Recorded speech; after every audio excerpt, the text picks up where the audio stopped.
പടച്ചവനെ എൻ്റെ നാശമേ എടാ നിന്റെ കൂടെ കൂടാതിരുന്നിരുന്നെങ്കിൽ, നിന്നെ ഞാൻ കൂട്ടുകാരനാക്കാതിരുന്നിരുന്നെങ്കിൽ പടച്ചവനെ അള്ളാഹുവേ ഞാൻ രക്ഷപ്പെട്ടു പോയേനെ എന്ന് നാളെ പരലോകത്ത് കിടന്ന് വിലപിക്കും. അള്ളാഹു നമ്മളെ കാത്തിരക്ഷിക്കുമാറാകട്ടെ.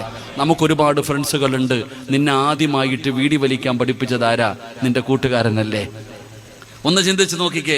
ഒരാളും ആദ്യമായിട്ട് കൂട്ടുകാരൻ പറഞ്ഞു, എടാ ഒന്ന് പുകച്ചു നോക്കടാ, ഈ കുറ്റി വീഡിയോ ഒന്ന് വലിച്ചു നോക്കിക്കേ, എടാ ഒന്ന് വലിച്ചു നോക്കടാ, ഒരു രസവാടാ. അവനല്ലേ വീഡിയോ വലിക്കാൻ പഠിപ്പിച്ചേ. കുറച്ചു കഴിഞ്ഞപ്പോ അടുത്തത് സിഗരറ്റ് വലിക്കാൻ പഠിപ്പിച്ചു.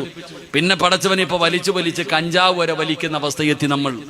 എടാ പള്ളിക്ക് നിസ്കരിക്കും, ആടാ വാ നമുക്ക് പോകാം, ഇവിടെ പോകാം, ഫുട്ബോൾ കളിയുണ്ട്, അതുണ്ട് ഇതുണ്ട് എന്ന് പറഞ്ഞുകൊണ്ട് ഈ പെൺകുട്ടികളെ നോക്കിക്കേ. അവൾക്ക് പ്രണയമില്ല, അള്ളാഹുവിനെ ഭയന്ന് ജീവിച്ചൊരു പെൺകുട്ടിയാ. കൂട്ടുകാരി പറഞ്ഞു, എടി ആരെങ്കിലും വരുന്നോ എന്നൊന്ന് നോക്കണേ, ഞാൻ എൻ്റെ ചങ്ങാതിയോടൊന്ന് സംസാരിക്കട്ടെ. കാവല് നിൽക്കും. അങ്ങനെ നിന്ന് അവളും പെട്ടുപോയി. കൂട്ടുകാരാടോ പിടപ്പിച്ച്. അതുകൊണ്ടാ ചങ്ങാതി നന്നായാൽ കണ്ണാടി വേണ്ടെന്ന് പറഞ്ഞത്. നല്ല ചങ്ങാതിമാരാണെങ്കിൽ അൽഹംദുലില്ലാ നമുക്ക് രക്ഷപ്പെടാൻ പറ്റും. നമുക്ക് കൂട്ടുകാരുണ്ടോ? നമുക്ക് കൂട്ടുകാരുണ്ട്. എല്ലാവർക്കും ഇപ്പൊ വാപ്പായും മൊബൈലിൽ വെച്ച് ചാറ്റിക്കൊണ്ടിരിക്കുക കൂട്ടുകാരെ. അള്ളാഹു കാത്തിരക്ഷിക്കുമാറാകട്ടെ.